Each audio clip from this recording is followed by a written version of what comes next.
Hello Internet, and welcome to my mini tutorial on casting with Aqua-Resin from a silicone mold. The mold is made from silicone with a plasti paste mold, and I don't have a video of me making this mold, but maybe I'll do some video on this in the future if you're interested. I start off by opening the mold, which is held together by bungee cords, and the mold is already clean and ready for casting.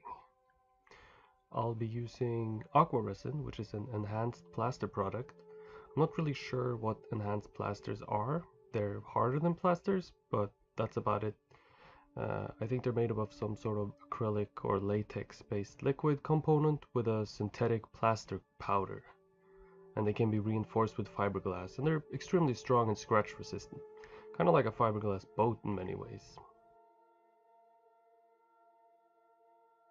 Aqua-Resin has a mixed ratio of 1 part liquid to 2 parts powder, and although the mix ratio can be changed depending on what consistency you're after. For this first splash coat, I'll just be using the 1 to 2 mix ratio, as I want a pretty thin mix to catch all my surface details. I'll measure out the material in 2 smaller containers before I mix them together in a bigger container. This helps, keeps things clean.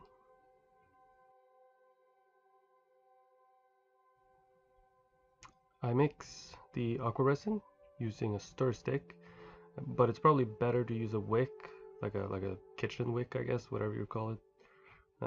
But I didn't have one of those on me at the time.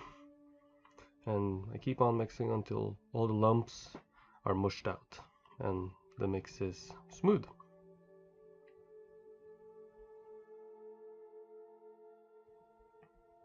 I brush it into the mold using a simple chip brush, which leaves hairs everywhere, which is annoying, but I'll deal with that later and I'll show how to do that.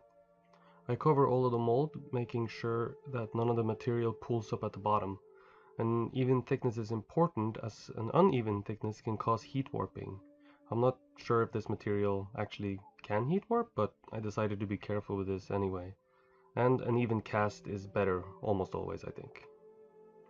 Once I'm done, I go back and clean up the edges with a tissue paper. Cleaning up the edges now will save me some time later on. And sometimes if you let the material set up before cleaning the edge, you can chip off the edge, breaking pieces off. So it's better to clean it while the material is still liquid.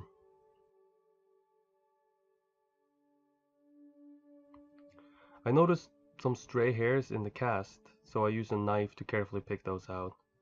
The hairs will show up on the surface of the casting, giving us a hairy sculpture, which we don't want in this case. Enhanced plasters are nice because they clean up easily with water, and once I'm done, I can clean the brush out in my bucket, which is that black bucket on the right on your screen there. And then I can just use the brush again and, save some material and cost. If you like what you saw here and would like to see more, please let me know. I'm planning on doing some sculpting videos as well, so let me know what you think about that. Thanks for watching.